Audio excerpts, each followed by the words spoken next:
É uma honra imensa para mim, né, estar aqui nessa mesa, uma função que não é muito, né, muito grata.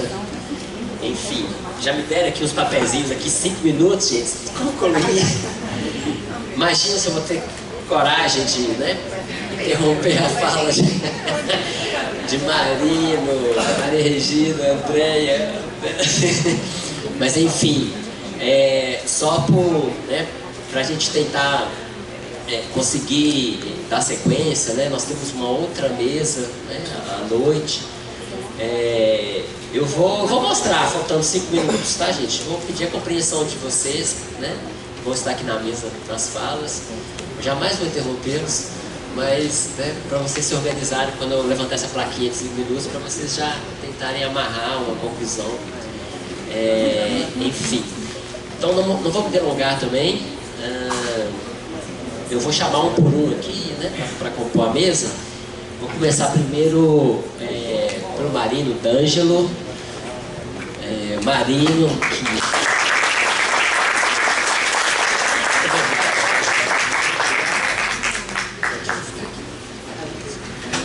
Marino, que é, né, lá de Paracatu de cima, produtor de leite, né, há mais de 10 anos, né, que, enfim, está na comissão, né, faz parte da comissão dos atingidos pela barragem de Fundão. Eu sou testemunha, né, dessa luta também do Marino, assim como de toda a comissão, nessa luta, não só pelos direitos deles, né, mas principalmente pelos direitos dos outros familiares, né? Então, é uma honra tê-lo aqui na mesa também, tá? No dia de hoje. Chamar Maria Regina, também, da Silva, que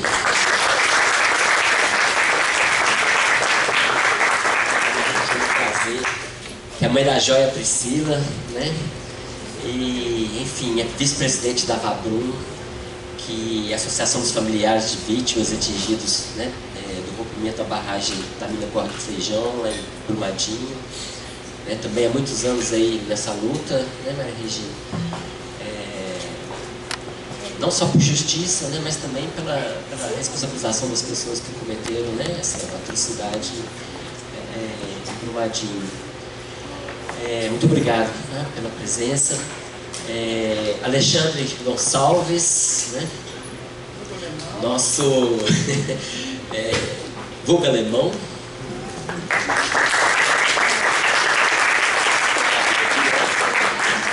Na pontinha, né? Pode ser, você cumprimenta. Tem que dar um abracinho, né? A gente não fez nenhum protocolo aqui não, né? Mas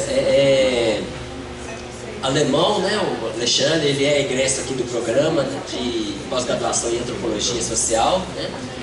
Defendeu uma tese brilhante sobre essa estratégia de apropriação de terra no contexto do desastre em Brumadinho, né?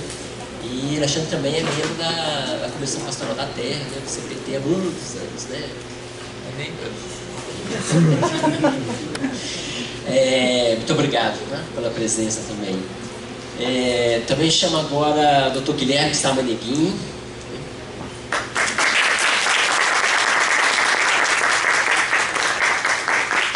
Promotor de justiça e professor, né? Também foi durante muitos anos promotor da comarca, né? De Mariana, e também atuou incansavelmente, né, na defesa dos atingidos. Muito obrigado pela presença, viu, Dr. Guilherme? E agora André Zuri, né, professora titular da FMG, fundadora do Gesta, pesquisadora do CNPq, enfim, um currículo gigante, né? Eu agradeço também pela presença aqui. Currículo do tamanho dela. Bom, então vamos, nós podemos começar por essa ordem mesmo que eu chamei. Você já falou até mais ou menos posicionando aqui. Então a gente pensou mais ou menos no tempo de 15 a 20 minutos. Quando tiver nos 15 eu aviso, falta 5, tá? Mas aí vocês ficam à vontade, né? Muito obrigado mais uma vez, né, por essa mesa especial. Obrigado a todos vocês, né, que acompanharam aqui de manhã, para os que estão chegando agora à tarde. Muito obrigado pela presença. Então eu passo agora a palavra para Maria.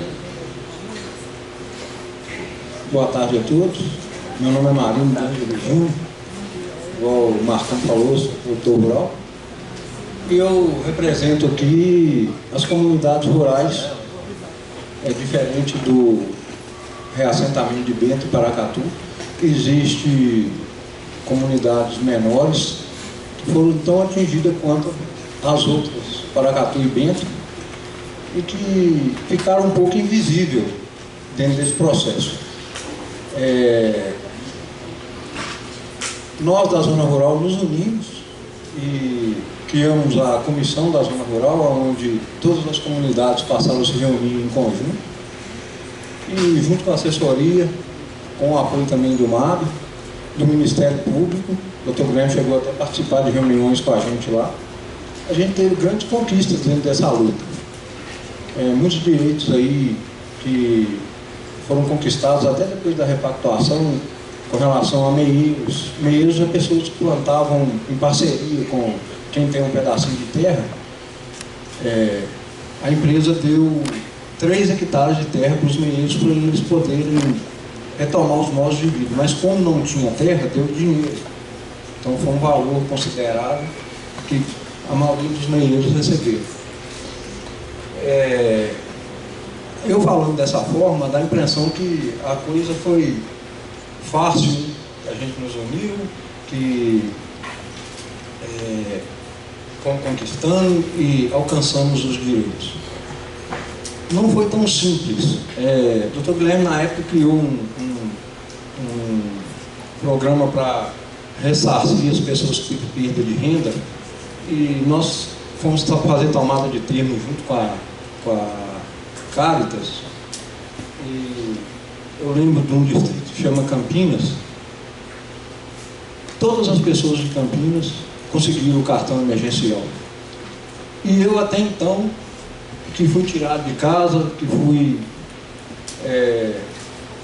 viver uma vida condenada, porque eu acho que o atingido que foi tirado de casa, ele foi condenado a viver uma vida imposta durante o tempo que ele viveu fora da casa dele. Não tinha conseguido meu cartão. Eu consegui meu cartão emergencial através da justiça, depois de 3 anos do rompimento. E esse rompimento foi causando, na nossa região, e principalmente em mim, um empobrecimento muito grande. Quando eu cheguei a receber esse cartão, eu já estava passando por situação de ficar com 3 contas de luz sem pagar, porque a minha renda tinha ido por água abaixo. E a gente não tinha mais as pessoas que colaboravam com a gente, porque a gente teve a comunidade do Paracatu esvaziada. Então é isso que eu tenho para falar um pouco do abandono que a zona rural sofreu. Depois veio a pandemia, a Renova não reuniu mais com a zona rural. Existem pessoas que perderam, por exemplo, 7 nascentes, 33 hectares de terra, que teve os direitos negados pela justiça. A juíza de Mariana reconheceu que o rompimento valorizou a propriedade da pessoa, entendeu? Então são questões que a gente vai observando e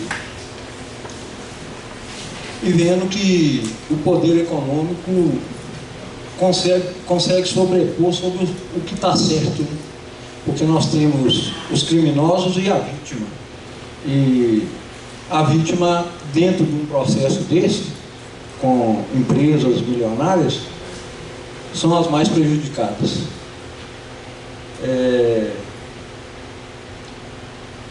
Eu acho que tentei transmitir um pouco da nossa realidade. Essa questão de aprender lições que foi dada entre Mariana e Brumadinho,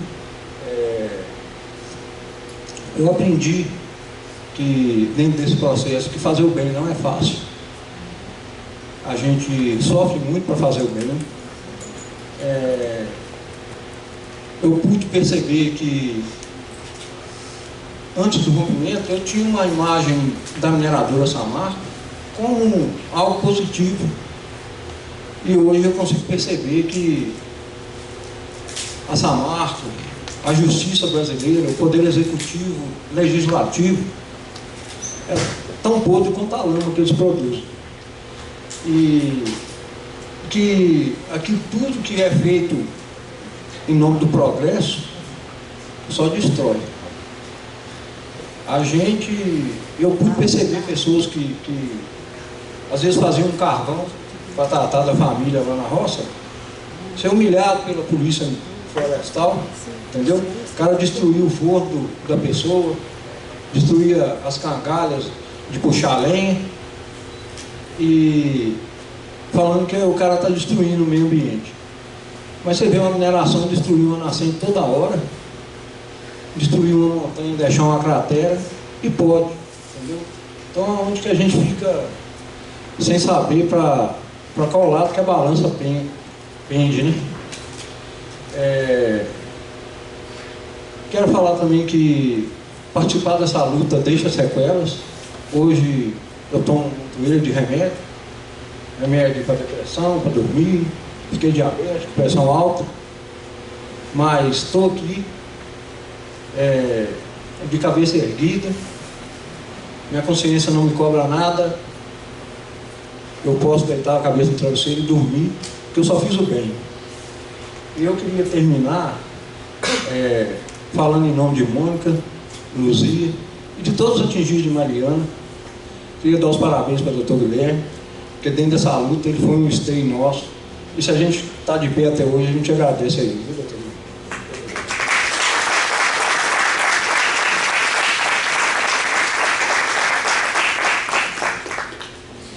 Boa tarde a todos. Boa tarde. Meu nome é Maria Regina. Hoje eu faço parte da diretoria da Avabrum, eu sou vice-presidente da diretoria da Avabrum. A Avabrum é a Associação dos Familiares das Vítimas do Rompimento da Barragem da Vale em Brumadinho. A gente tem que sempre falar que a barragem é da Vale. E o rompimento aconteceu em Córrego do Feijão, né? Isso não pertence a Brumadinho. Eu perdi a minha filha, Priscila Ellen. Minha filha tinha 29 anos e ela tinha 10 anos de trabalho na empresa Vale. Como ele falou, a gente tinha muito orgulho daquela empresa lá em Brumadinho. E a gente, família pobre, quando os filhos vão crescendo, que a gente vai doido para eles arrumarem um emprego bom, aí você vai conduzindo para estudar, para respeitar, para fazer as coisas todas direitinho, e ele consegue um trabalho na empresa Vale. Vocês imaginam? É um orgulho para a gente. A gente só não sabia, no meu caso, que era a sentença de morte da minha filha. Infelizmente, né? A gente tinha orgulho daquela camisa, tinha orgulho de lavar aquele uniforme, tinha orgulho quando o filho saía de manhã arrumadinho para ir trabalhar, porque a empresa ela exigia que o uniforme de trabalho não podia ser o mesmo uniforme que entrasse no ônibus. Então a gente cuidava muito bem para que eles saíssem arrumadinhos. Só que a gente, nem eles sabiam que o atestado de morte deles já estava na gaveta da Vale. Então a gente tinha realmente uma imagem de que aquela empresa era maravilhosa naquele lugar.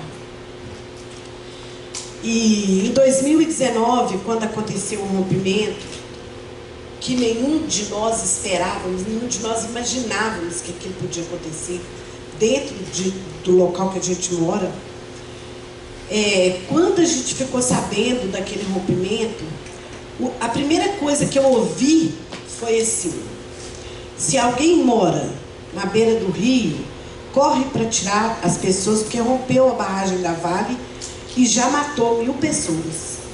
Foi exatamente isso que eu ouvi. Naquele momento, o chão saiu debaixo dos meus pés, porque eu tinha 2 filhos naquele lugar.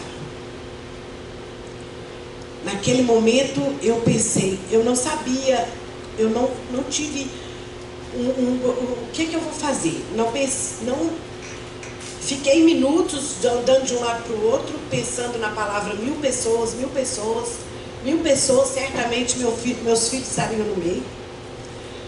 E quando eu comecei a ligar, nenhum dos dois atendia. E eu comecei a vagar no centro de Brumadinho, porque por coincidência eu estava dentro do fórum da cidade. E foi onde eu ouvi a frase. E de repente o meu filho atendeu. E eu falei, Pedro, mas o que aconteceu aí, Pedro? Ele falou, mãe, acabou tudo lá embaixo. E eu perguntei para ele, e a Priscila, Pedro? Ele falou, a Priscila está lá embaixo. Quando eu saí de lá às 10h30 da manhã, ele foi mandado para trabalhar para Jangada às 10h30 da manhã para fazer um trabalho lá. Por isso eu não perdi os meus 2 filhos. E aí começou uma saga, né? Ninguém sabia o que estava acontecendo. A empresa se fechou, ela não dava informação nenhuma para a gente. Se a gente queria... foi montado um lugar lá no lugar centro esportivo, que também era de condução da empresa, era o único lugar, o único benefício que ela tinha colocado dentro de Brumadinho seria esse centro esportivo. E naquele local onde a gente ia para buscar informações, era um local que nós mesmos tínhamos que consertar a lista dos mortos. Porque às vezes você encontrava com uma pessoa e quando chegava lá ela estava na lista das pessoas que morreram. E a gente mesmo tinha que falar, olha, tira essa pessoa aqui porque ela não está morta, ela está viva. E foram longos 20 dias até que eu recebesse o telefonema, encontramos o corpo da sua filha. E naquele momento do telefonema, eu apenas recebi aquele telefonema e falei, amanhã a gente tem que ir no IML, encontrar a Priscila. Mas, ao mesmo tempo, eu não me lembro da minha ida ao IML, eu não me lembro de nada do que eu fiz naquele dia no IML, eu não me lembro de levar aquele corpo para Brumadinho, eu não me lembro de enterrar aquele corpo. E eu passei 1 ano sem saber o que eu tinha feito naquele momento que eu recebi o corpo da Priscila. E depois de 1 ano, vendo a luta que aquelas mulheres, né, a Josiane, a Andressa, o Sérgio, a Nayara, a luta que eles estavam travando, porque ali já começava-se a saber que o que tinha acontecido em Brumadinho não foi um acidente. Ali já estava em andamento as investigações criminais que mostravam para todos que ali tinha acontecido mais um crime da mineração. E dentro desse 1 ano eu não conseguia me movimentar, eu não conseguia participar, eu não conseguia sair de casa, eu mal tomava um banho de vez em quando, pentear o cabelo, eu não conseguia. Então, quando eu via a Andressa, que perdeu o seu único filho, lutando, brigando, falando, gritando, e eu pensava, ela está gritando pelo Bruno e pela Priscila. Então, começou a vir aquela coisa que eu também precisava ajudar, que eu também precisava estar presente. E a minha primeira reação foi ligar no IML. Eu estou falando isso, gente, porque muita gente não tem a dimensão do que nós vivemos.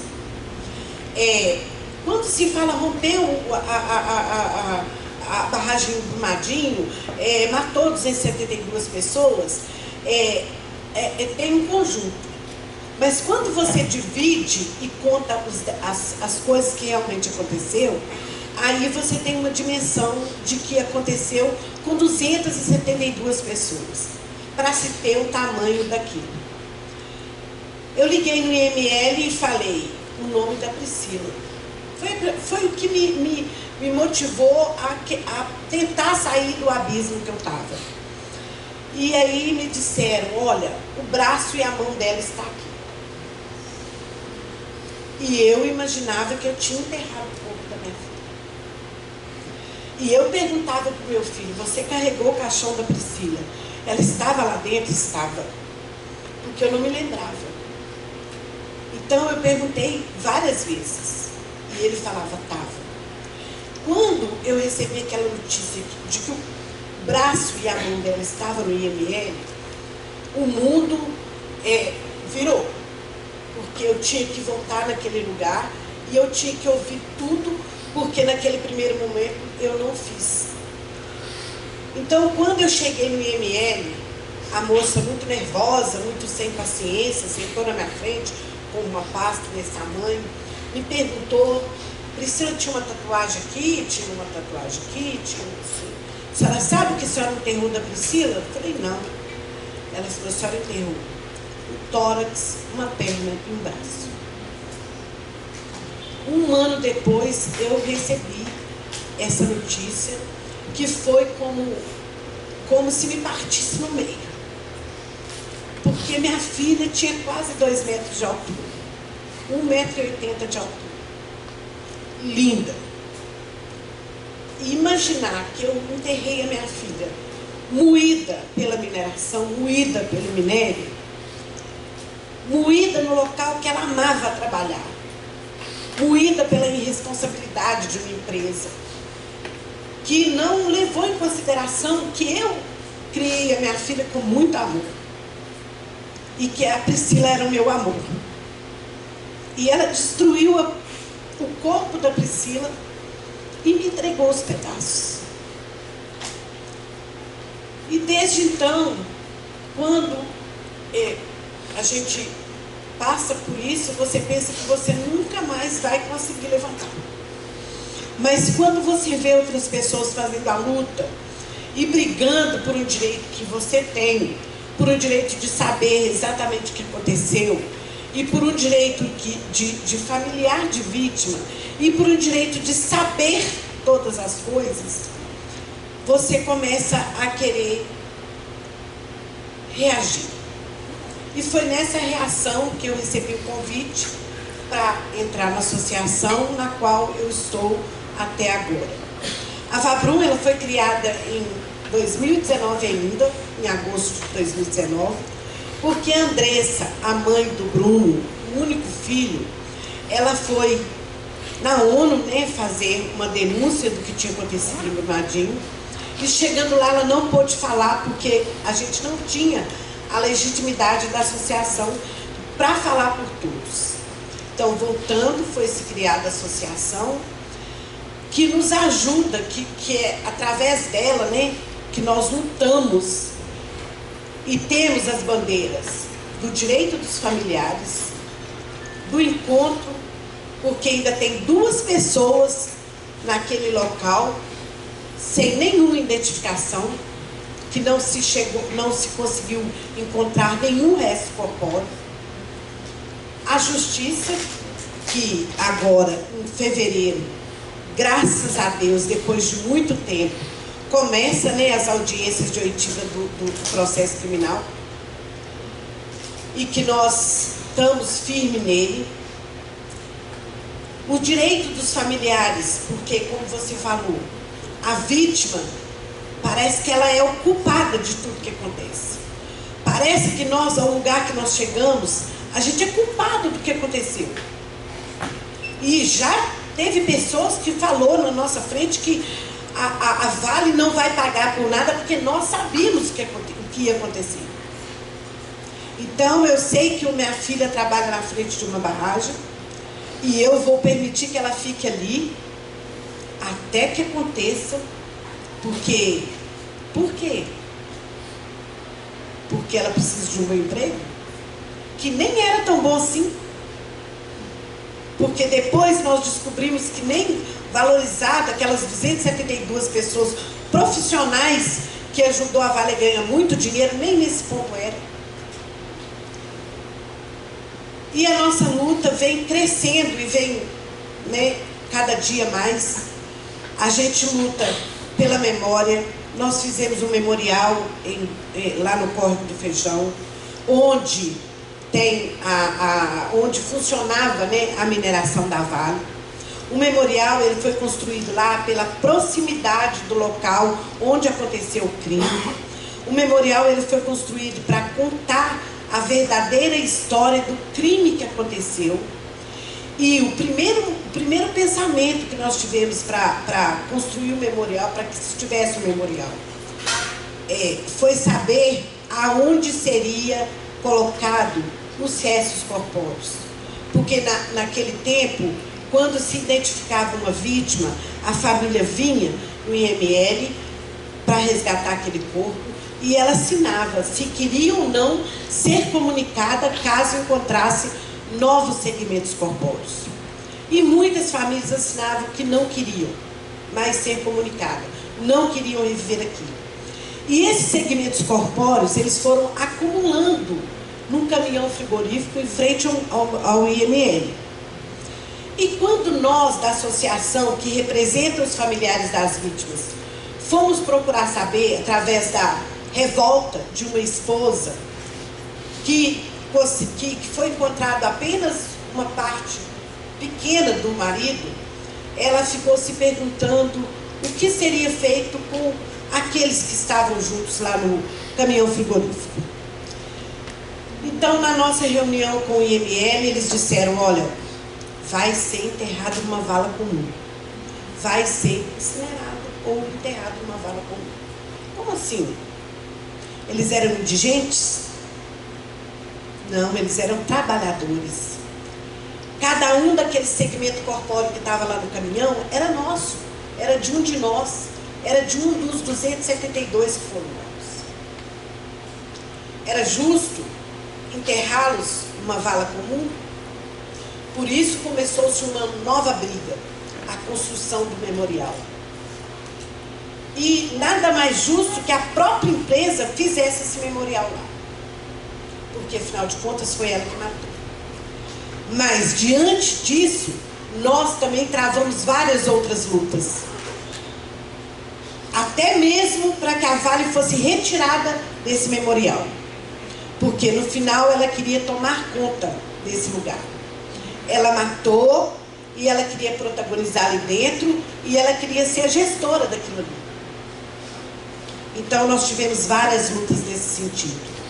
Então, por isso, se construiu um memorial no Córrego do Feijão, em Brumadinho. Para ter um lugar onde fosse guardado os restos corpóreos dos trabalhadores, dos turistas e da comunidade, que a empresa matou covardemente, na omissão e por causa da ganância.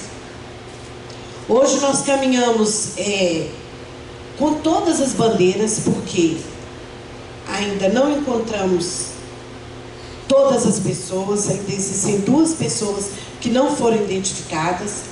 Os direitos dos familiares está caminhando agora, e a gente percebe cada dia mais pessoas adoecidas, pessoas que não conseguem caminhar, localidades que não conseguem desenvolver mais da forma que era.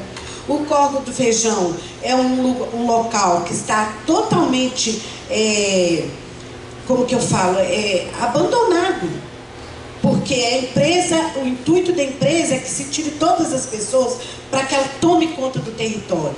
Então lá tem algumas pessoas que resistem no local, e a gente precisa também acolher e dar suporte para essas pessoas, para que elas consigam resistir e caminhar.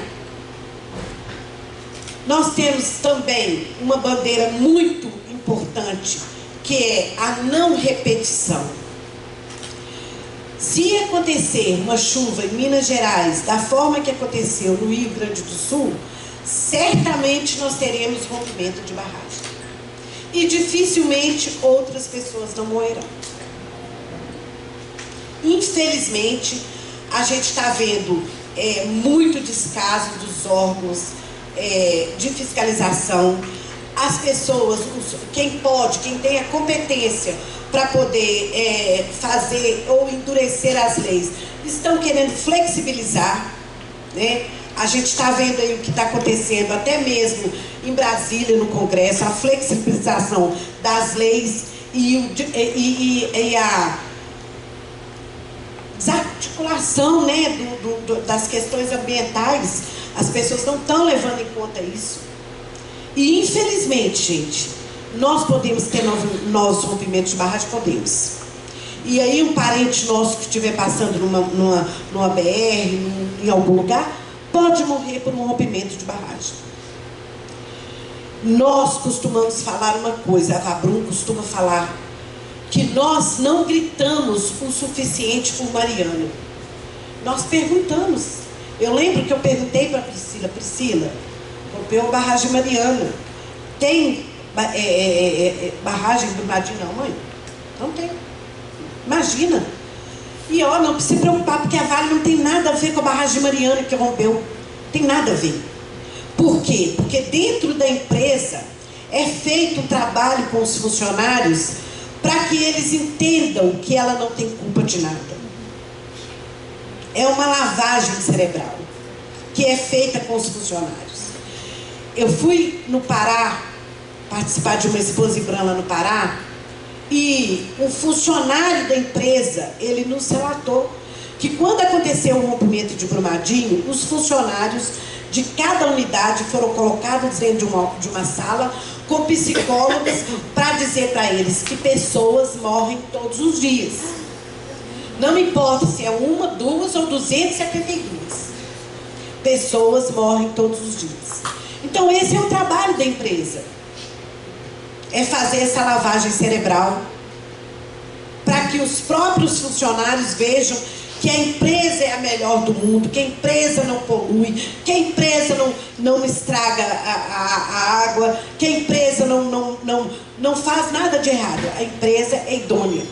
Então, por isso, nós dizemos, se a gente tivesse se juntado e gritado por Mariana, talvez Brumadinho não teria acontecido. Mas a gente, infelizmente, não fizemos, né?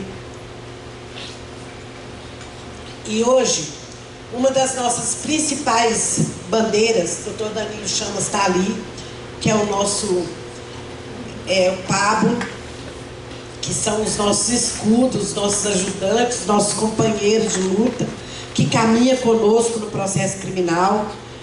E agora, em fevereiro, né, Danilo, começa a escuta das testemunhas, né, para começar, para a gente ver se a gente consegue a responsabilização das pessoas que tiveram culpa naquilo que aconteceu.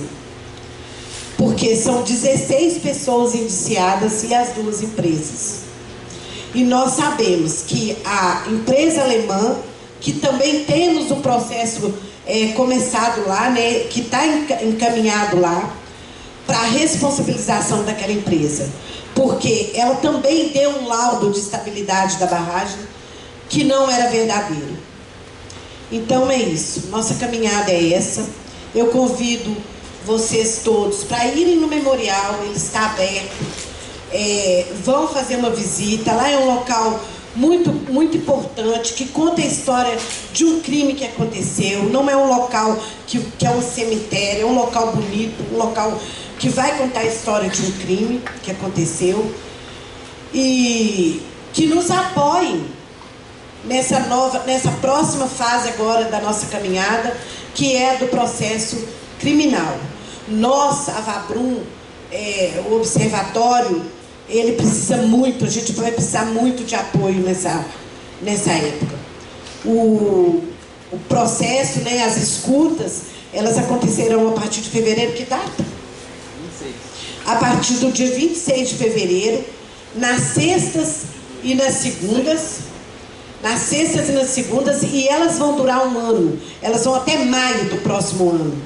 Então, nós, familiares das vítimas, talvez a gente não consiga todo mundo estar presente o tempo todo. Mas a gente precisa muito estar naquele lugar todos os dias que tiver audiência.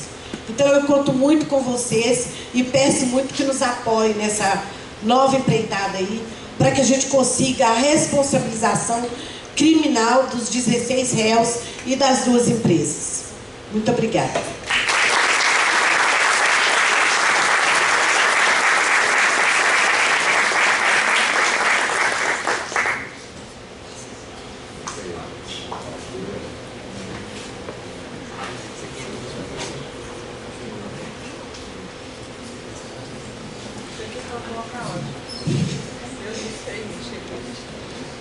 Ela não gosta de vizinho. Vizinho é problema. Não temos a mina da Jangada? A Vale vem empurrando todo mundo da mina da Jangada para cá, para cima. Vem empurrando todo mundo. Tá tirando todo mundo. Tirando como? Comprando. De Jangada para cá, vem comprando tudo. A fazenda da Índia ainda não. Ainda não comprou, porque o cara tá batendo pé, mas não tem outra saída. Aquilo ali tudo foi programado. O que deu errado ali não foi o horário. O que deu errado ali é que a Vale jogou XY. O negócio deu XY, XY e foi indo. Aquilo ali, a barragem estourou. A barragem não estourou. Não existe isso. Aquilo foi um acidente. Não foi um acidente. Aquilo foi um crime premeditado. Porém, com baixas proporções, ela não sabia que ia dar essa destruição toda que deu, e ela marcou a rota da barragem passar. Ela marcou 9 famílias para morrer e para indenizar. Vai morrer X, nós vamos pagar X. Vamos recolher o rejeito, trazer de volta o rejeito, vale 100 vezes mais do que nós vamos pagar. Esse é aproveitar a continuidade, né, da fala da dona Regina. Esse é um dos relatos que eu colhi de um morador do Córrego do Feijão, durante a minha pesquisa de doutorado que eu fiz em Brumadinho, que revela, né, é uma síntese do que está por trás de tudo isso, de todo esse crime que a gente vivenciou. Bom, eu queria trazer aqui, primeiro eu queria agradecer ao Gesto pelo convite, de estar aqui representando a CPT, de estar podendo trazer o estudo que a gente fez aqui no Bupegan, né, na antropologia, sobre Brumadinho. Então, então agradecer e parabenizar também o Gesto por mais esse evento, né, por mais esse momento da gente poder fazer uma reflexão crítica sobre a realidade que a gente está vivendo hoje. Esse aqui não foi o primeiro e nem será o último, né, que o Gesto está organizando.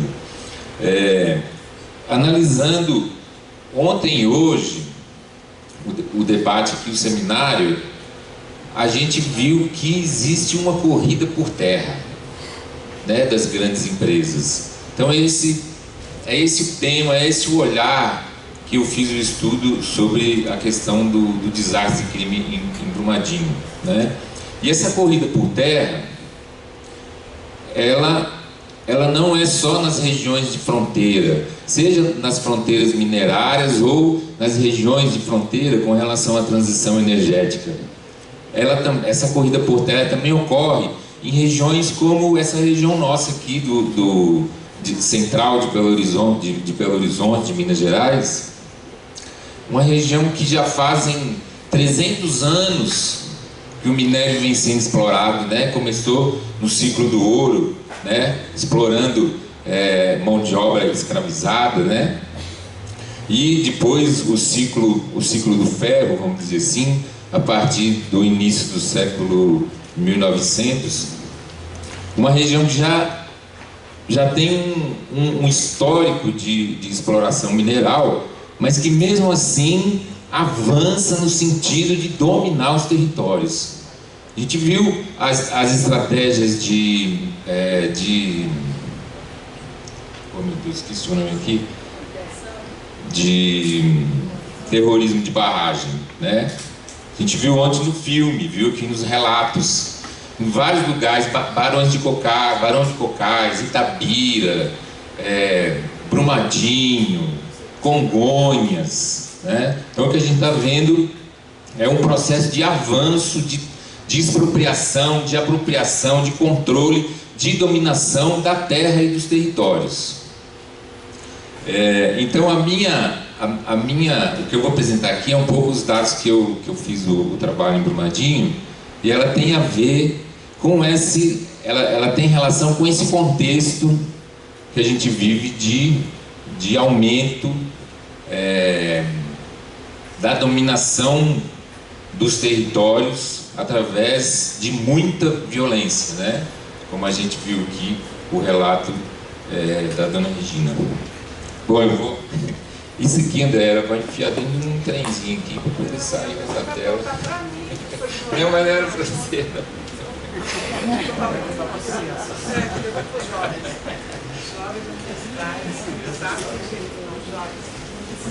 Vamos lá, você vai me ajudando no tempo aí, né? Porque a gente começa a falar.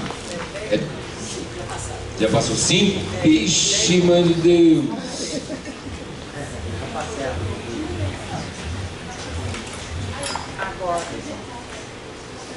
Agora, pronto. Esse é um pouco o retrato de Brumadinho, né? Destruição, obras, placas. Então, o estudo que eu fiz foi...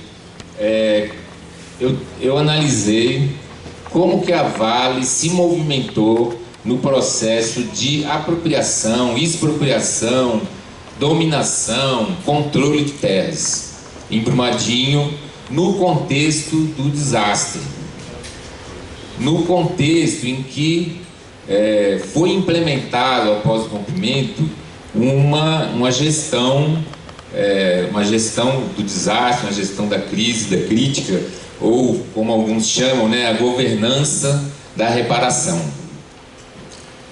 Tá dando para ver aí? Esse primeiro mapa, ele vai mostrar o que a Vale tinha de propriedade rural, que é um dos tipos de controle de dominação de terra, né? A propriedade privada, rural, registrada no INCRA. Então a gente vê que até 2018, antes do rompimento, ela tinha ali por volta de 4.500 hectares. Interessante notar, não sei se está dando para ver, ela já vinha comprando, aqui ó, as áreas, viu, dona Regina? Olha só, ela já vinha comprando as áreas ao longo do ferro-carvão. Essa linha preta é a linha do estrada de ferro, né? Uma estrada de ferro que trazia o minério de dentro da Vale. Então, ela em 2018 e 2017, ela veio comprando várias propriedades, são em torno de 18 propriedades, exatamente aonde chegou a lama do rompimento. E esse mapa aqui, do lado direito, é o que mostra hoje. Na verdade, ele já está desatualizado, porque a Vale é muito ligeira. Ele mostra hoje as terras em nome da Vale, na verdade da Vale, da Ferros, da MBR, né, das empresas que ela foi comprando num processo de centralização do capital que começou quando ela comprou a Ferteco. Então, quando ela compra a Ferteco, depois compra a MBR, Ferros, Emesa, ela também vai se apropriando de terras e de direitos minerários, né? E aí, com o rompimento, ela comprou essas várias outras terras, comprou e registrou, né, no INCRA. Então, esses dados são dados do INCRA e dados que a gente levantou em campo. Então, a gente vai fazer a comparação. Parece que a pessoa que fez o relato lá no Córrego do Feijão tem razão, né? Então dá para comparar o que ela tinha em 2024, né? Esses dados foram levantados no início de 2025 e o que ela tinha antes do rompimento.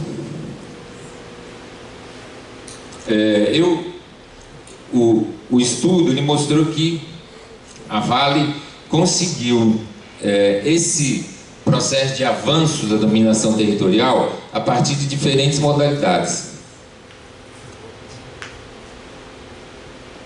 Essas modalidades, elas, quando a gente analisa a governança do desastre, a gestão do desastre, ela uma hora está dentro, uma hora está fora, uma hora está na margem dessa governança, ou seja, ela foi lidando, ela foi entrando e saindo da governança, dessa estrutura institucional que foi criada, né, para gerir o desastre. E a partir desse movimento de entrada e saída é que ela conseguiu, e também por fora da governança, né, muitas ações por fora, que ela conseguiu esse avanço na dominação territorial. Um dos exemplos, em 2000, eu anotei aqui para falar direitinho, em 5 de abril de 2019, a Vale fez um acordo com a Defensoria Pública do Estado, né? Só a Vale e a Defensoria Pública, um acordo para indenizar as famílias de forma individual. Segundo as análises das comunidades, esse acordo foi fundamental para desmobilizar a organização política, tanto da comunidade de Corpo do Feijão, quanto da comunidade de Parque da Cachoeira, que foram os lugares que ela mais comprou, né? Eles dizem que depois que teve esse acordo, as principais lideranças sumiram, desestabilizou, desorganizou a luta pelo direito coletivo, pelo processo coletivo de indenizatório. Inclusive, depois que teve esse acordo entre a Vale e a Defensoria Pública, que na verdade foi um acordo feito a portas fechadas, porque nem mesmo o Ministério Público Estadual, nem o Ministério Público Federal, nem a Defensoria Pública da União participaram. Inclusive, eles fizeram duras críticas à postura da Defensoria, né? Então, a partir desse acordo, a Vale criou uma coisa que ela chama de frente indenizatória. E através dessa frente indenizatória, por exemplo, essas bolinhas aí, é um levantamento que a própria comunidade de Parque da Cachoeira fez, das áreas que a Vale, as casas que a Vale comprou na comunidade. Enfim, então através dessa frente indenizatória, ela comprou muitas casas, 210 os cálculos que a gente tem, né? Mas ainda comprou também muitas propriedades rurais, principalmente aquelas que ficaram perto da destruição da lama, como essas que a gente está vendo. Mas aqui a gente vê também uma outra questão. A Vale também se apropriou das áreas que ela utilizou na reparação ambiental. Essa área, não sei que cor é essa aqui. Essa aqui, ó. Essa corzinha aí, por exemplo, era uma área de terceiros e a lama não destruiu essa fazenda. Fazenda Lajinha, lá em Comunidade Pires.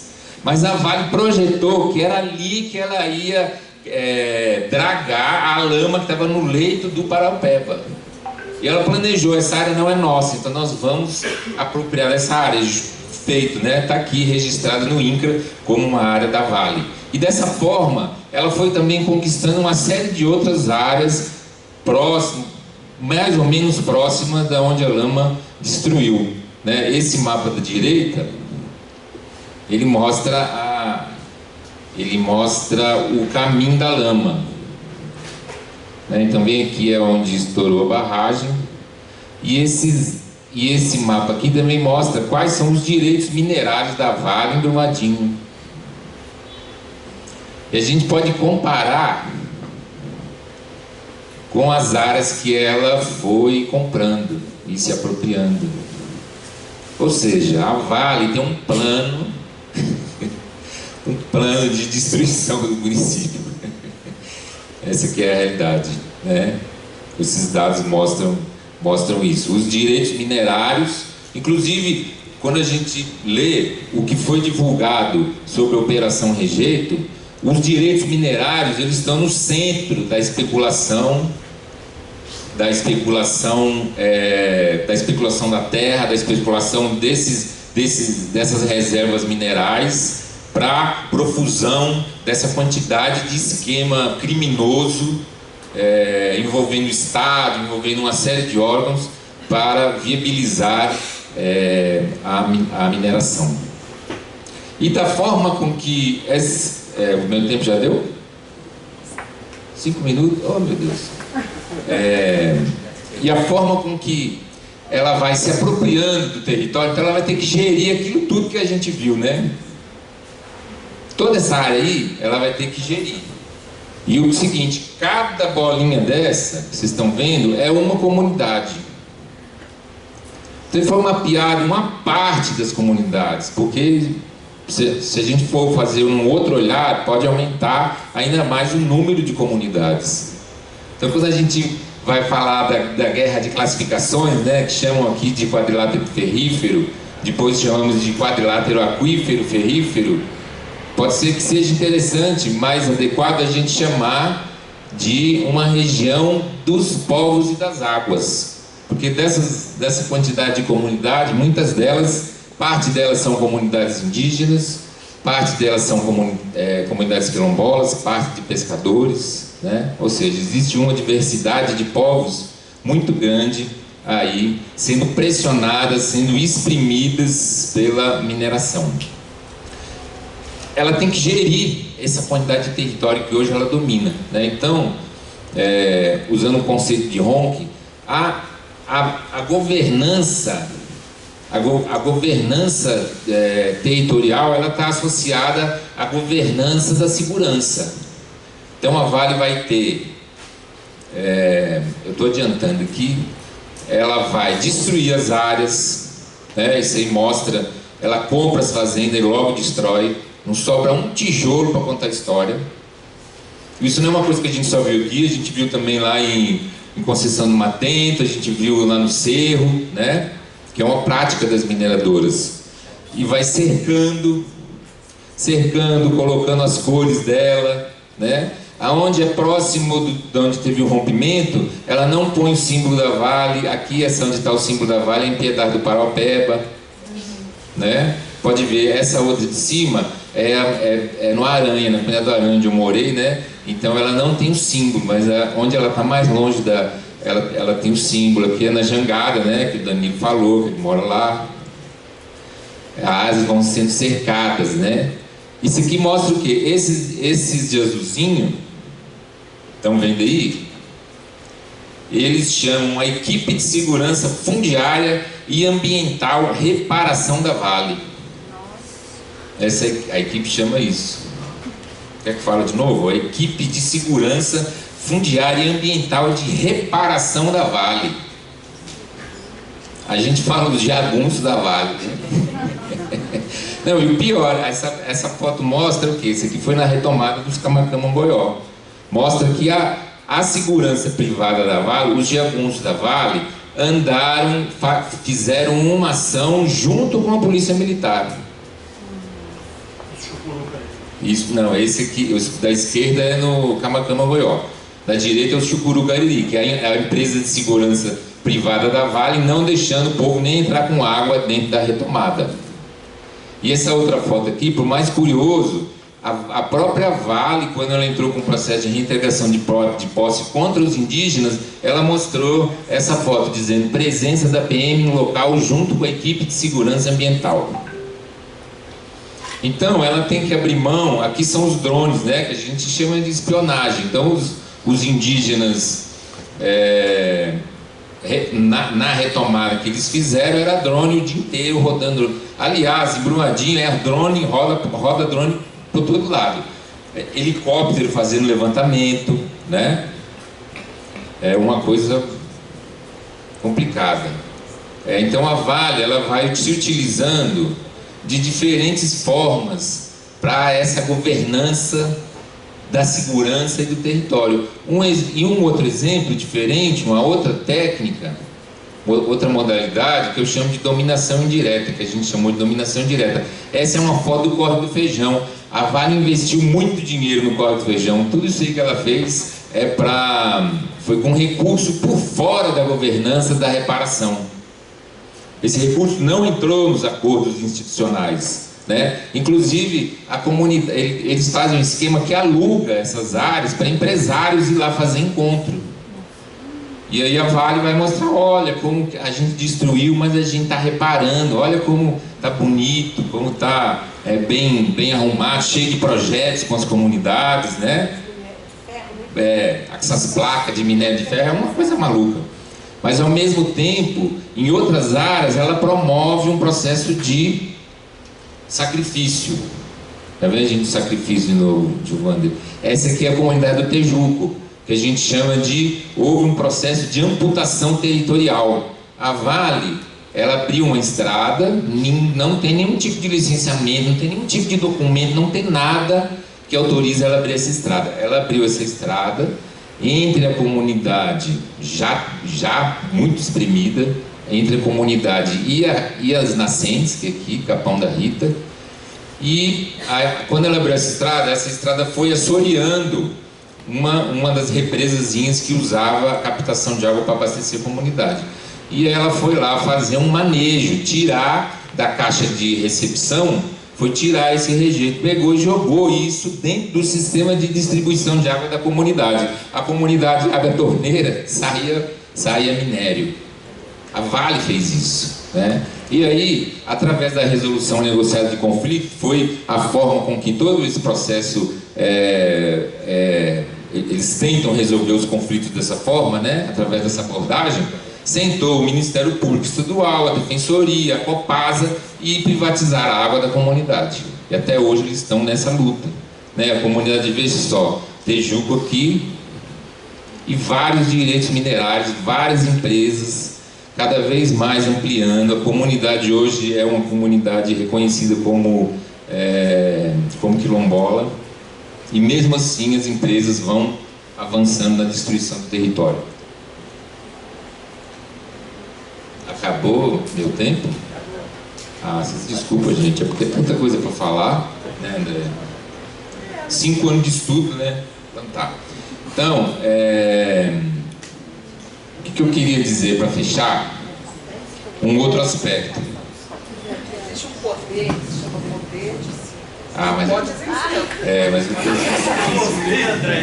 você corta isso do filme, viu, Giovana? Ao mesmo tempo que a Vale avançou no processo de dominação das terras, a política minerária em Brumadinho não mudou. Ela é a mesma. As empresas estão conseguindo concessão para poder fazer concessão de lavra, elas estão conseguindo licenciamento ambiental. Então o nível de conflito em Brumadinho ampliou muito mais do que estava hoje, do que antes do rompimento. Só no programa de proteção dos defensores de direitos humanos, Brumadinho tem 12 pessoas que não estavam antes do rompimento, né? Ameaçadas de morte. Muitas ameaçadas de morte, níveis de violência assim que não vai dar para contar, porque o tempo acabou. Então, por fim, o que a gente queria, a provocação que a gente queria deixar é: até que ponto que existe reparação integral, né? Na história de Brumadinho foram criados diferentes mitos, né, associados à ideologia da mineração. Então a gente se pergunta até que ponto que a reparação, que todo mundo fala dela, reparação integral, ela realmente está acontecendo, ou ela é mais uma estratégia discursiva, mais um mito relacionado à ideologia da mineração, no seguinte sentido: nós vamos destruir, mas nós vamos reparar.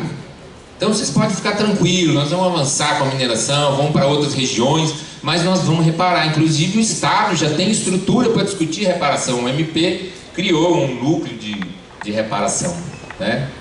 Então é isso, eu agradeço, desculpa por avançar no tempo. Vou treinar minhas atividades.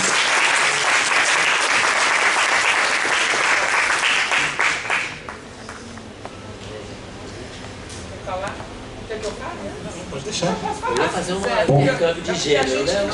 É que a gente de casa deixa os primeiros visitantes, se quiser falar. Não, pode deixar. Obrigado, professor André. Então, primeiro, cumprimento a todos presentes. Para mim é uma grande alegria, uma grande satisfação estar nesse meio acadêmico, compartilhando experiências, aprendendo. A cada dia que eu participo de eventos como esse, a gente sempre aprende muito. Então, cumprimento o Dr. Marcos Zuccarelli, mais uma vez é um prazer reencontrá-lo. Grande marino, foi pajem dos meus pais, né? Quando meus pais casaram, ele foi pajem dos meus pais. A dona Maria Regina, prazer conhecê-la. Professor André Azuri e Alexandre, muito prazer conhecê-los. Essa mesa é para tratar das lições que Mariana e Brumadinho nos legaram, e eu poderia citar aqui centenas de lições, porque foi tanta coisa errada que aconteceu que precisa ser corrigido, que eu não conseguiria resumir em 15 minutos. Então, eu condensei em 3 grandes lições, que elas têm uma ordem lógica e são cumulativas, vamos dizer assim. A primeira grande lição é que a mineração no Brasil é uma grande farsa. Por que é uma grande farsa? Né? Vocês já devem ter lido, né? Acho que todos aqui, ainda mais na Fafiche, né? A farsa de Inês Pereira, esse gênero literário que é a farsa, né? Ele traz a seguinte questão: a mineração é divulgada no Brasil como algo que traz desenvolvimento, emprego, renda, soberania, né? O discurso em torno da mineração é todo isso. Que a mineração é boa, é bonita, gera emprego, gera renda, defende o meio ambiente, mas tudo isso é uma cortina de fumaça. Tudo que está na mineração, olha, é uma podridão, e ela é tão encantadora na mídia, e aqui vai uma crítica da mídia também, porque ela recebe bilhões das propagandas das empresas, e elas nunca vão dizer, vocês nunca vão escutar o que eu vou falar aqui, tá? Jamais vão escutar o que eu vou dizer aqui em qualquer lugar da mídia, e dificilmente até no meio acadêmico, porque muitas vezes não se fala sobre isso. Em primeiro lugar, Minas Gerais é ocupado, como o professor Alexandre aqui colocou, pela mineração. Grande parte do nosso território está tomado pela mineração. Qual é o problema disso? O problema é que quando você compara com São Paulo, por exemplo, onde a maior parte do território está com fazendas, indústrias, você tem muito mais desenvolvimento econômico. Nós trocamos indústria, que realmente cria emprego, por mineração. Cada área de mineração são áreas enormes do nosso estado, ocupado não só por exercício direto da mineração, para extração do minério, como para suas atividades administrativas, onde estava o refeitório. São áreas enormes com barragens de água, porque a mineração usa muita água. Então, grande parte do nosso território está ocupado com uma atividade que não gera 1% do que eles dizem que gera. Segundo lugar, por que é uma grande farsa?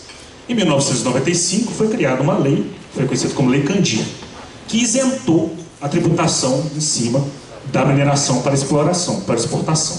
Então não tem imposto de importação, não tem ICMS. A única coisa que existe é uma tal de CEFEM, que é a compensação financeira por exploração de recursos minerais. Não é bonito, mas basicamente é só para tirar um pouquinho de dinheiro, um pouquinho mínimo da mineração, distribuir para municípios e União. Agora, né, depois de 2017 foi alterada a lei, o Estado passou a receber uma parcela, mas é insignificante diante do lucro da mineração. É absolutamente ridículo que um ser humano brasileiro trabalhador, que ganha um salário mínimo, pague muito mais imposto do que uma mineradora.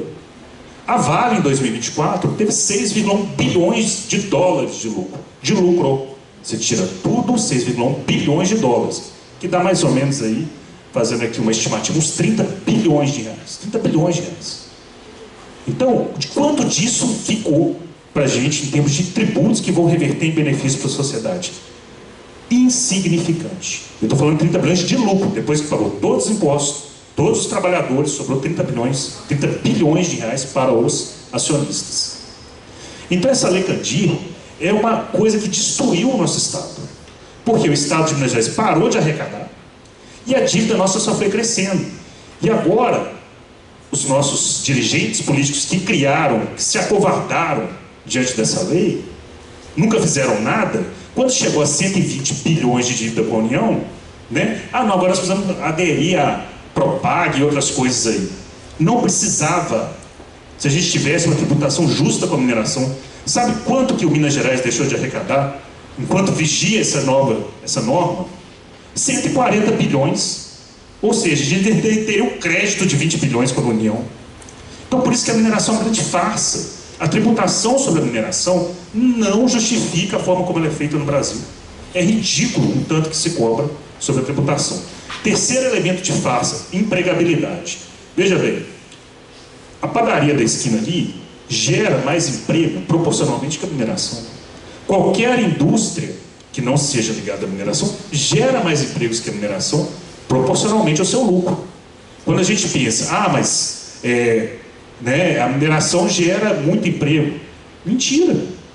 Se nós colocarmos proporcionalmente, uma montadora de veículos, qualquer empresa gera proporcionalmente mais. Então, se você não vai ter nenhuma empresa como a Vale no Brasil, que gera 30 bilhões de reais de lucro com tantos de empregos que tem. E mais, muitas das pessoas lá, assim, muita gente vai gostar aqui, principalmente quem trabalha na mineração, não vai gostar do que eu vou falar agora. Vai ter muita gente lá que não está fazendo nada. É simplesmente para justificar. Eu falo isso porque eu conheço, eu sou de Ouro Preto, nasci em Ouro Preto, minha família é de Ouro Preto, Mariana, trabalhei em Itabira, que é outra cidade mineradora, trabalhei em Minas Novas, né? Só fazer um parênteses aqui, queria dizer que a Moniquinha, que está aqui atingida, a Luzia e o Marino foram ótimas escolhas, que eles foram muito aguerridos, e eles não vão me deixar aqui mentir com nada. Qualquer coisa você fala, hein, Mônica? Fala, doutor Guilherme está mentindo. Então, gera esse tanto de emprego. Emprego é bom assim, mano? Emprego é bom assim na vaga? Não é. Por conta da lavagem cerebral que eles fazem nos trabalhadores e da divulgação da mídia. Vocês acham que há interesse da mídia dizer, olha, a mineração no Brasil é um grande farsa, não gera tributos suficientes para compensar aquela função, de forma que gere riqueza, desenvolvimento, cultura, educação para o Brasil. Ele não gera emprego, ele não protege o meio ambiente, então ele só facilita a vida de quem está ali como acionista. Então a mineração no Brasil é uma grande farsa, essa é a grande lição que nós temos que tirar. E se me perguntar, mas então você está defendendo aumento de imposto? Sobre a mineração, sim. Sobre a mineração, sim. Nós precisamos de mais recursos na educação, na saúde, na segurança pública, na cultura. E esse recurso, se você pegar esses 5 bilhões, né, dos 30 que a Vale tem de lucro, ela vai continuar tendo 25 bilhões de lucro. Né? Mais 5 bilhões para um sistema educacional, você salva o sistema educacional do Estado. Que não tem dinheiro para reformar a escola, que não tem dinheiro para... Fica as polícias civis e militares dependentes em cidades do interior de prefeitura, que é ridículo. O prefeito tem que pagar o aluguel da delegacia. Né? Então, assim, diante de tudo que a gente vivencia, a mineração é uma grande farsa. Tinha que aumentar imposto, aumentar a fiscalização e transformar a ANM numa agência que, de fato, garante os direitos de todos os brasileiros frente à mineração. Né? E aí, curiosamente, não é assim em outros países. A Austrália é um grande exemplo onde a mineração, né, gerou muita riqueza e, claro, evidentemente gera os problemas, mas o que ela entrega de retorno para a sociedade australiana é muito maior, infinitamente maior do que o que a mineração entrega no Brasil. A segunda grande lição é uma coisa que foi ventilada aqui, tanto pelo Marino quanto a Maria, que é a questão da, eu chamo de pessoalização ou personalização da responsabilidade. O que acontece? Quando acontece algo assim, como foi em Mariana, como foi em Brumadinho, quando teve outros, né, que se esqueceu, né, mas nós tivemos outros rompimentos de barragem, tenta-se despersonalizar. Ah, não, foi um acaso, foi um acidente, foi uma coisa que não era possível evitar. Ou seja, tenta-se tirar daquelas pessoas que têm que ser responsabilizadas. Então, do ponto de vista penal, por exemplo, eu espero que Brumadinho tenha uma resposta penal muito mais justa que Mariana. Porque em Mariana todos já foram absolvidos. Né? Está em fase de recurso, né? Fez a primeira sentença, absolveu, e agora o Ministério Público Federal recorreu. Mas, eu assim, espero que tenha uma reforma da sentença. Mas não houve uma responsabilização. Também na questão civil, né? O que acontece? Ah, não, são os atingidos. Não. É o Marino, é a Mônica, é a Luzia. A tentativa de despersonalizar o atingido para colocar ele numa coletividade, uma tentativa de invisibilizar, de retirar direitos, de negar essa participação. Então, personalizar, no sentido que eu estou querendo dizer, é o seguinte: é tratar o ser humano como ser humano. Quem cometeu um crime, responda por esse crime e seja punido na forma da lei. Quem foi prejudicado, que seja considerado e respeitado como ser humano e que tenha esses direitos garantidos. Lá em Mariana, usando aqui como exemplo, né, o Marino deu um caso muito interessante, que é o do auxílio emergencial. Assim que ocorreu o rompimento, a gente começou a trabalhar junto com os atingidos para tentar entender o que aconteceu. Eu entrei com uma ação cautelar para bloquear desde a Samarco, depois entramos com uma ação civil pública para poder reparar os direitos dos atingidos, E uma dessas medidas que nós criamos lá foi o auxílio emergencial, que o Marinho falou, é o cartão, né? Porque em determinado momento a Samarco, depois a Fundação Renova, passou a pagar esse auxílio através de um cartão. Então o atingido recebia um cartão e a partir daquele cartão ele recebia ali um salário mínimo e meio, de acordo com o número de dependentes.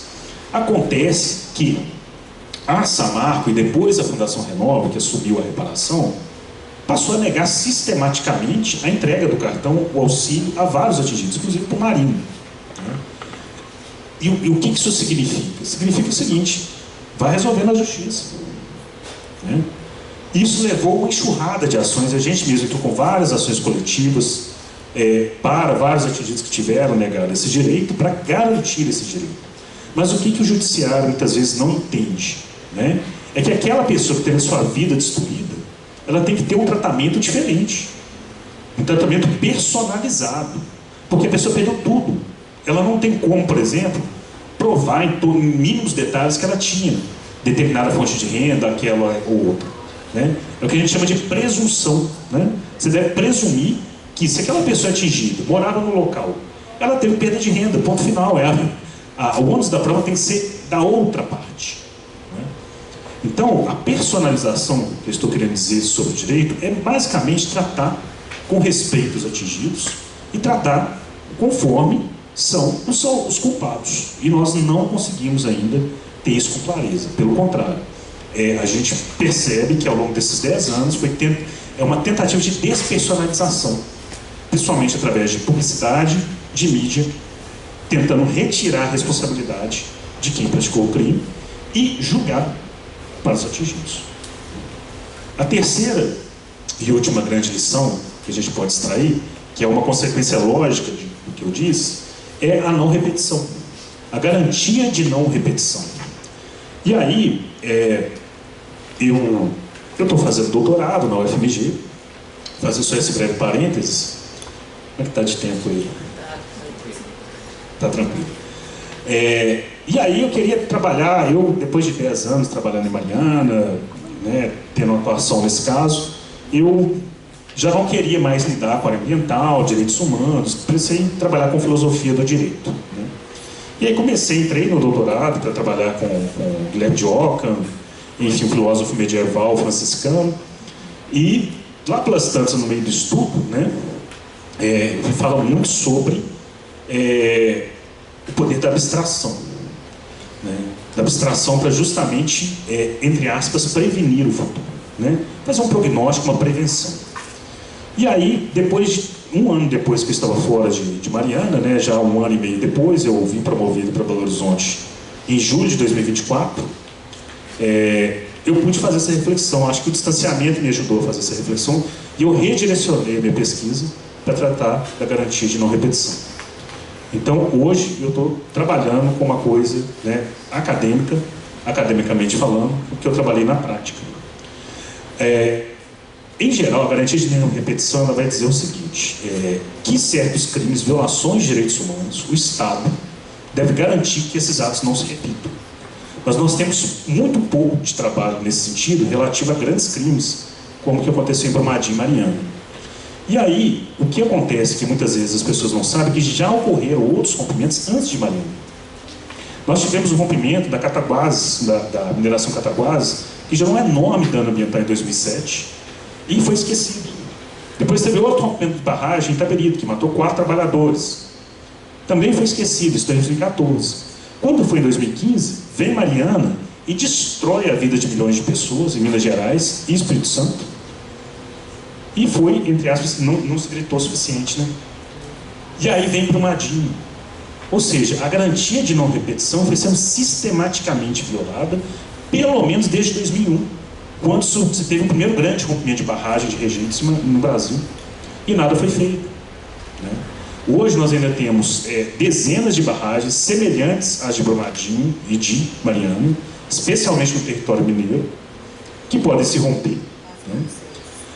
Nós temos uma Agência Nacional de Mineração ridícula ainda, né, com poucos funcionários. Nós acabamos de presenciar uma operação mostrando toda uma rede de corrupção ligada ao licenciamento ambiental relativa à mineração, né? Não é qualquer licenciamento ambiental, não. Relativo à mineração. Então, a terceira grande lição é que, se a sociedade brasileira, se aqueles que são responsáveis não se movimentarem, nós vamos ter esse evento de novo. E, na minha opinião, é mais uma grave violação de direitos humanos. No meu trabalho acadêmico, eu quero defender justamente isso. Não se trata de garantia de não repetição apenas daqui para frente, mas para dizer que o Estado brasileiro falhou em 2015. Que já era para ter não repetição em Mariana. Falhou de novo em 2019, porque não era para ter repetição em Brumadinho, e vai falhar de novo. Infelizmente, né, eu gostaria de dar para vocês aqui uma notícia muito boa. Olha, gente, está tudo bem, a administração pública está funcionando corretamente, as coisas estão indo muito bem, mas não estão. A operação desencadeada em Minas Gerais mostrou que tem ainda muito problema na mineração. Então, a primeira grande lição, que é uma farsa, não foi resolvida. A segunda grande lição está em andamento, né? E por mais que os atingidos tenham lutado, a gente fez tudo que estava ao nosso alcance para garantir os direitos dos atingidos, né? Enquanto pessoas, enquanto seres humanos, também está muito difícil, né, chegar a uma conclusão satisfatória. E por fim, a terceira grande lição, a de não repetição, nós ainda não temos efetivamente nada que nos assegure que não ocorrerá de novo, né?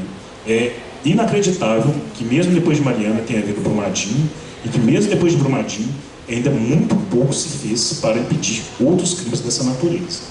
Então, eu queria encerrar com essas três grandes lições que meu objetivo hoje no doutorado é encerrar o meu estudo, né, trabalhando com a garantia de não repetição, e vou trazer, então, em detalhes, tudo que eu abordei aqui. As duas grandes lições são uma prévia para a terceira grande lição. Então, eu espero ter contribuído, que vocês possam ter, então, conhecimento desses detalhes que muitas vezes não estão evidenciados na sociedade. Obrigado.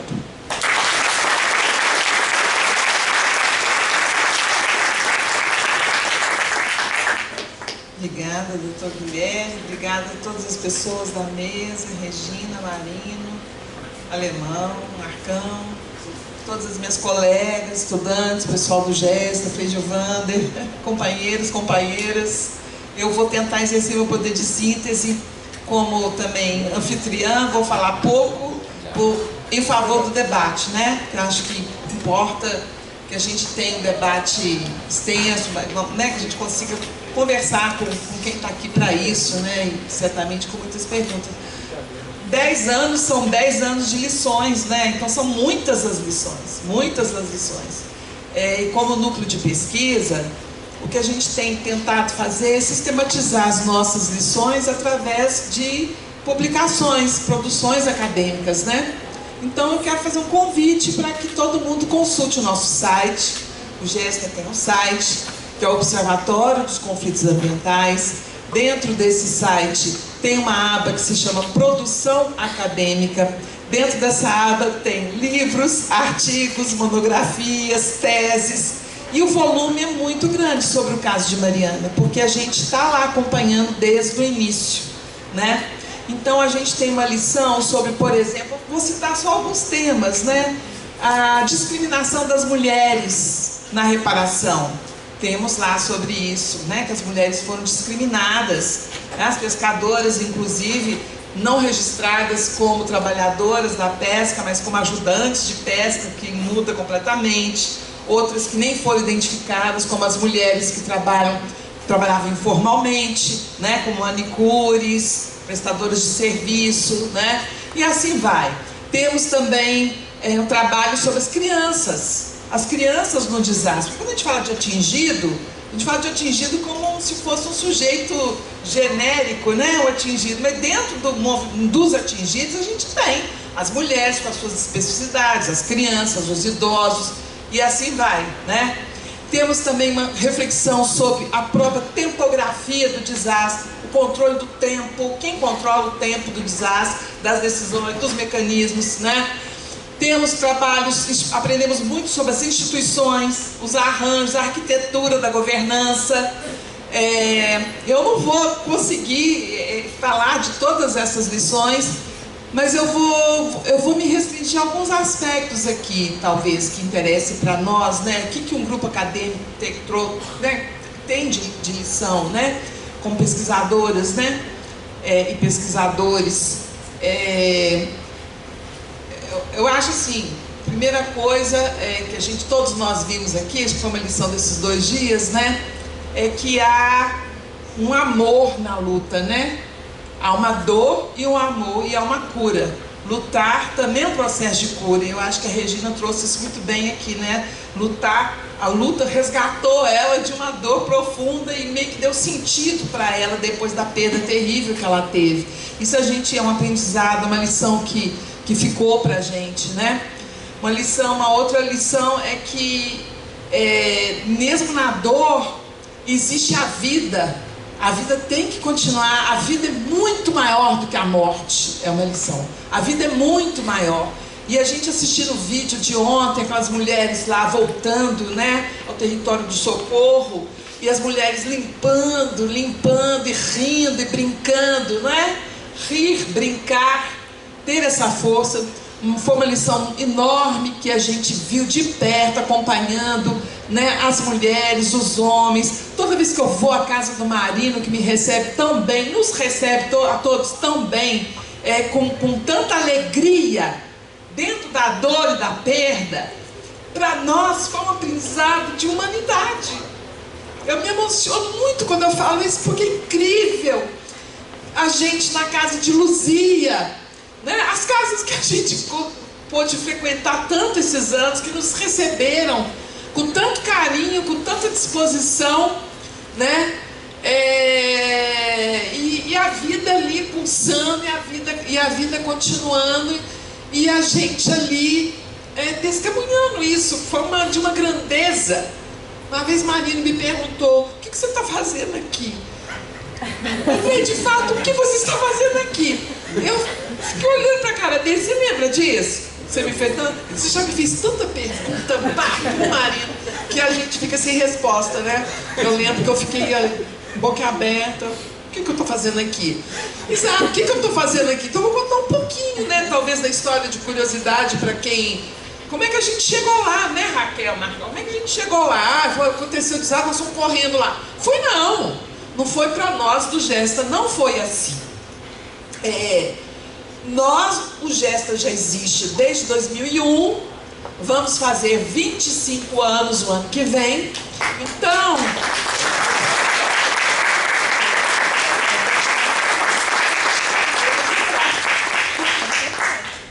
quando aconteceu 2015, a gente já tinha quase 15 anos de existência.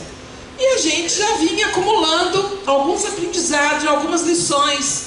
Porque, como já foi dito aqui na mesa da manhã, também para a Mônica e todo mundo, existe um padrão, e que em Maceió é aqui e ali. Esse padrão, ele existe, e a gente tem... O que a gente faz?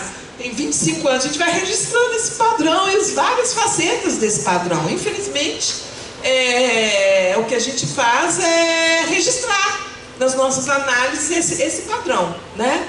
Então, quando aconteceu o rompimento da barragem, óbvio, a gente foi tomado de muita, obviamente, surpresa, indignação e tudo mais, mas fomos acompanhando pela mídia.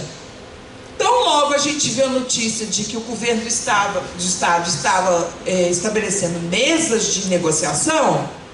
Aí nós nos atrevemos a falar: peraí, o que é isso? Aconteceu, eles vão colocar a criminosa e as vítimas na mesma mesa, assim, de imediato? Não pode, né? A gente já tinha visto esse filme. A gente já tinha visto esse filme em Conceição do Mato Dentro, onde atuávamos desde 2010 como Gesta, né? A gente já tinha, como Patrícia disse ontem, eu escrevi, ela falou que é poema, mas não é poema, gente, é um desabafo que foi Eu Vi o Horror e Vos Acuso, que eu publiquei. Eu Vi o Horror e Vos Acuso, que foi o meu desabafo da audiência pública da ANCO de 2014. Então a gente já tinha visto isso, já tinha conhecimento de como as instituições operavam, como o Estado operava, como o Copan operava, as instituições de justiça como instituição, né? Então a gente já sabia de mesa de negociação. Então nós juntamos e fizemos uma manifestação que foi uma representação ao Ministério Público Estadual, ao Ministério Público Federal. 15 dias depois, dizendo da nossa experiência que aquilo ali não poderia acontecer, uma mesa de negociação daquele jeito, de imediato, porque as vítimas ainda não eram atingidas, sabe? A categoria de atingido, o atingido é um sujeito político. Ele é um sujeito que demora um pouco de você passar de vítima a atingido, não é?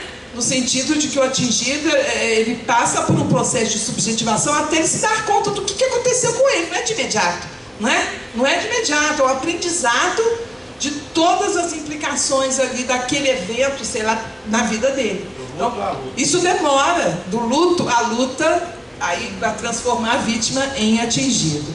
Enfim, fizemos essa manifestação que foi assinada por duas dezenas de núcleos de pesquisa do Brasil, nossos colegas da Amazônia ao sul do Brasil assinaram, né, essa representação, e ali nós apontamos a necessidade, sim, da constituição de uma assessoria técnica aos atingidos, de uma mediação aos atingidos, já naquele documento, e isso foi logo em 2015.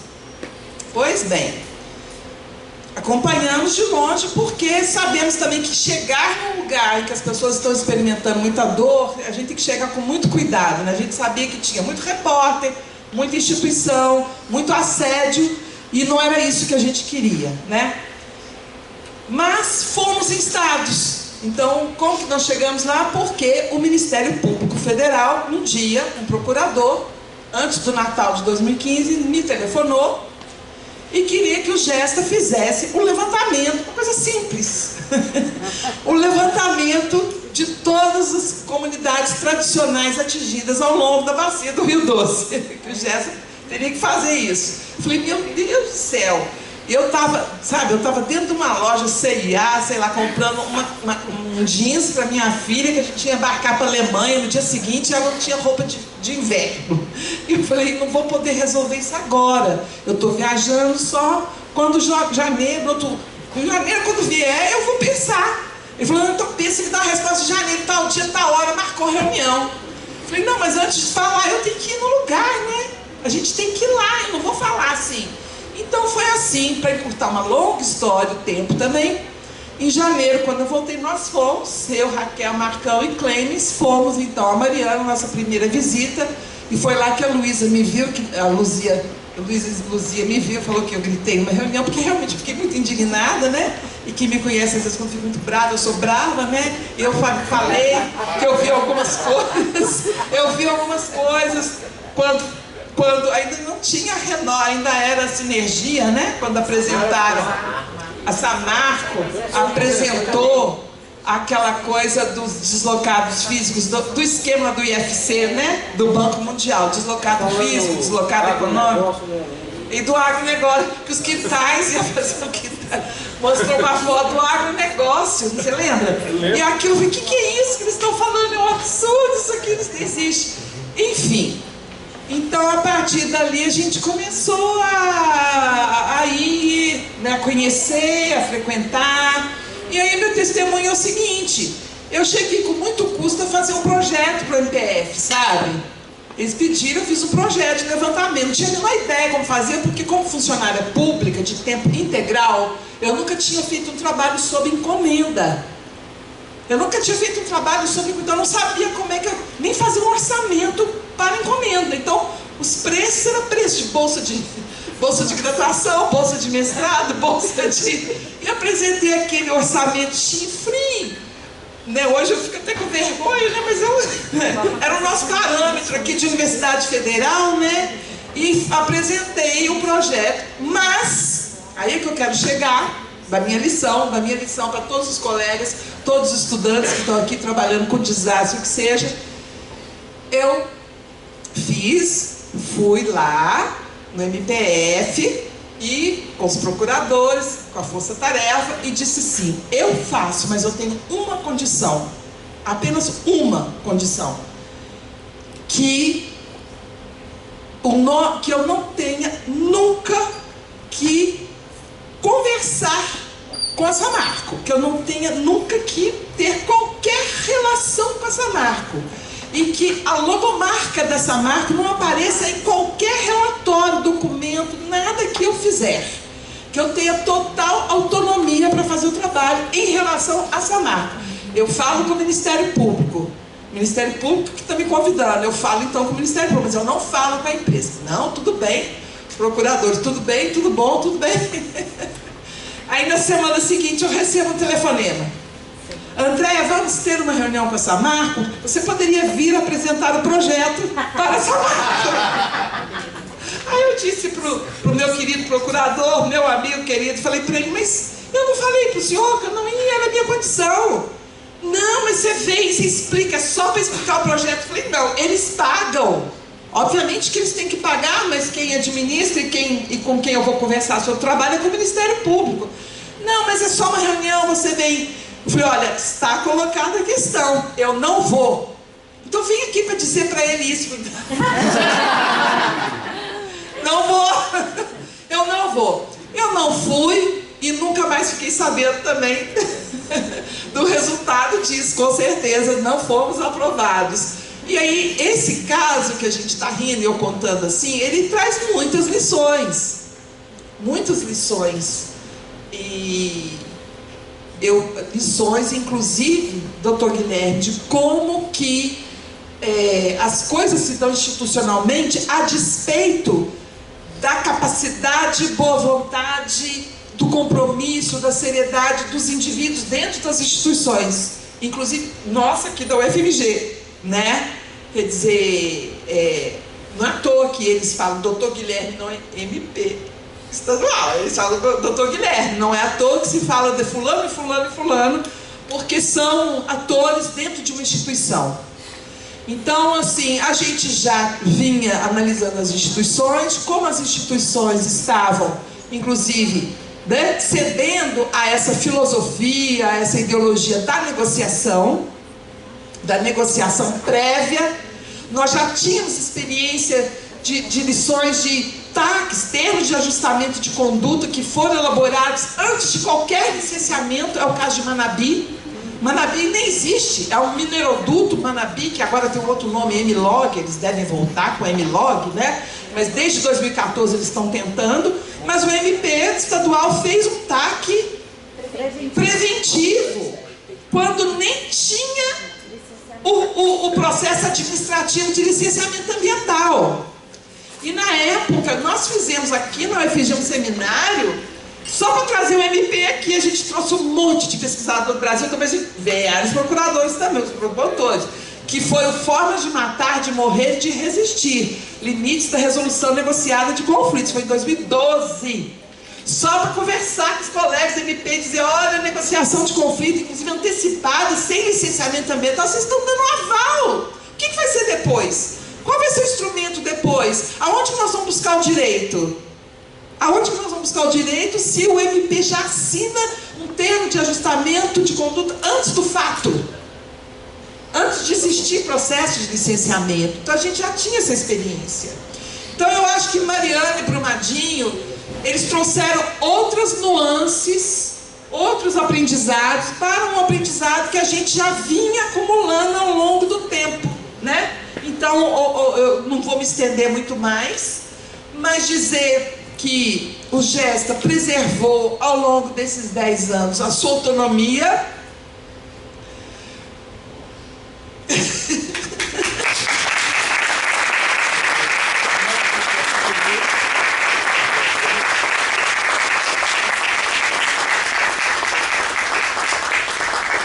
As colegas sabem do que eu estou falando, quem está institucionalmente ligado aqui sabe o que é essa diferença.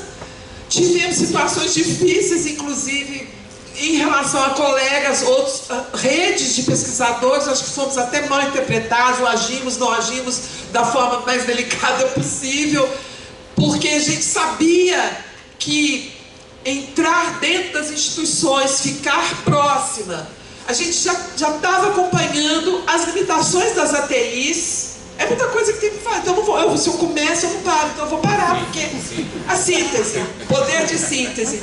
Como que as ATIs foram criadas com ATI, o I é de independência, mas que dentro da governança elas sofrem toda uma pressão que elas têm que dar respostas e têm que agir na tipografia e no ritmo da governança, prestando mais respostas às instituições de justiça do que aos próprios atingidos, né? Tudo isso, então, a gente vai acompanhando. Então, eu quero dizer que o GESTA se preservou, se manteve estritamente acadêmico, né? Nossos recursos de pesquisa são pouquíssimos, mas a gente faz render de uma maneira absurda com os nossos alunos e alunas. A gente consegue esses recursos por via de seleção pública aos órgãos de pesquisa.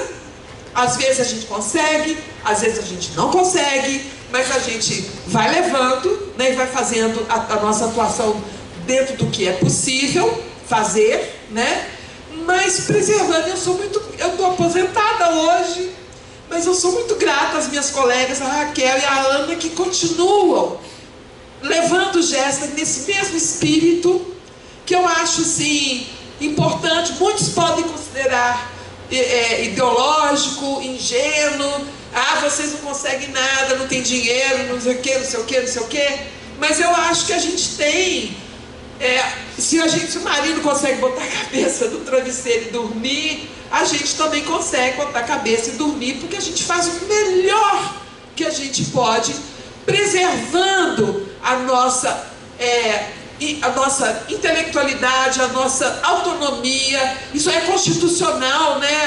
A liberdade de cátedra é uma conquista da sociedade brasileira e da universidade pública, a liberdade de cátedra, né? Isso aí é uma coisa que tem que ser dita, tem que ser mantida, porque a Vale, a Anglo, essas empresas estão sim em vários laboratórios desta e de outras universidades,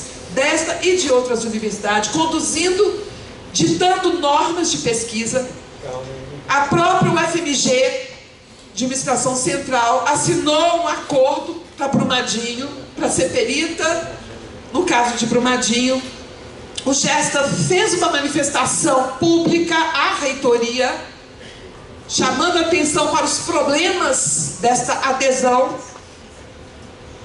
que a autonomia estava em jogo, porque havia lá na decisão do juiz itens que diziam respeito à apresentação de metodologia para as partes envolvidas. Significa que os pesquisadores tinham que apresentar metodologia de trabalho tanto para a Vale quanto para o Ministério Público. Portanto, isso para nós corrompia a liberdade de cátedra, né? Quem é que vai dizer que a minha metodologia antropológica está correta e incorreta? Na ciência, o que preserva o campo independente da ciência é ser avaliado pelos próprios pares. São os antropólogos como eu que vão validar ou não a minha metodologia. Não é uma Vale, não é o Ministério Público, não é o juiz, não é ninguém. São os próprios antropólogos, porque se a minha metodologia for falha, a minha prática antropológica vai ser totalmente desqualificada no próprio campo da antropologia. Essa é a ciência, é a autonomia da ciência, né? Então a gente não pode perder de vista essa autonomia, a liberdade de cátedra e a nossa consciência. Então, era isso, meu poder de síntese já acabou. Eu queria agradecer, homenagear minhas colegas, as alunas que estão aqui com esse espírito também, e alunos e alunes, né? E é isso, obrigada.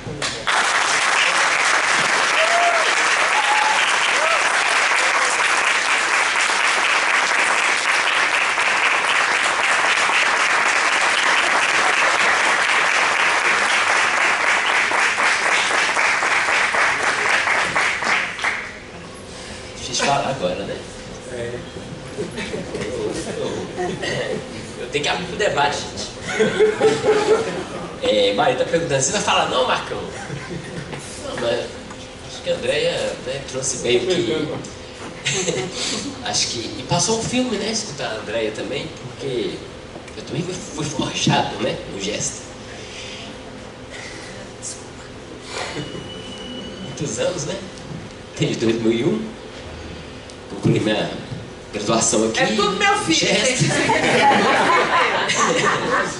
Os filhos rebeldes. Foram muitos, né, André? Muitos, passaram muitos pelo a água Gesto, estava né? enorme.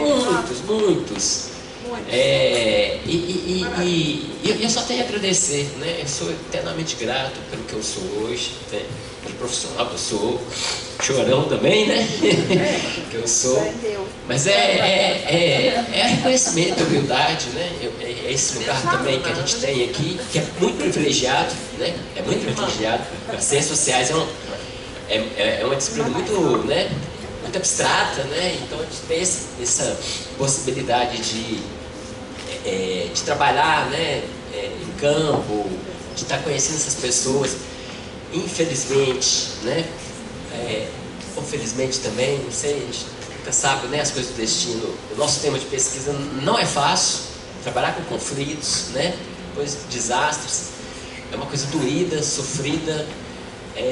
A minha tese, né, foi lá comparando o caso de Conceição com Mariana. Foi um dos campos mais difíceis que eu já fiz na minha vida, a coisa mais dolorida do mundo. A gente, né, sempre teve a gente sempre aprendeu com o André a ter essa sensibilidade, esse momento, essa tranquilidade na hora de chegar, né? Mas com muito pouco recurso, né? Só com recursos de agências de fomento, CNPq, FAPEMIG, PROEX, né, que nos ajudou muito na extensão também, né? Com as bolsas. E eu acho que esse momento aqui de hoje, né?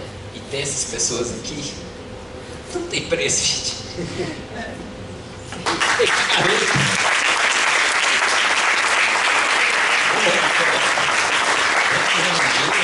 Guilherme, Lemão, Luzia, não tem preço, gente, não tem preço.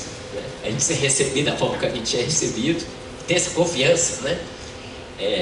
Dessas pessoas, mesmo nesses momentos tão difíceis, né? Tão difíceis. Bom, me recompondo, a gente tem um tempo bom para o debate, né? Acho que 1 hora. Eu vou abrir então né, as inscrições aqui, e a gente pode fazer blocos.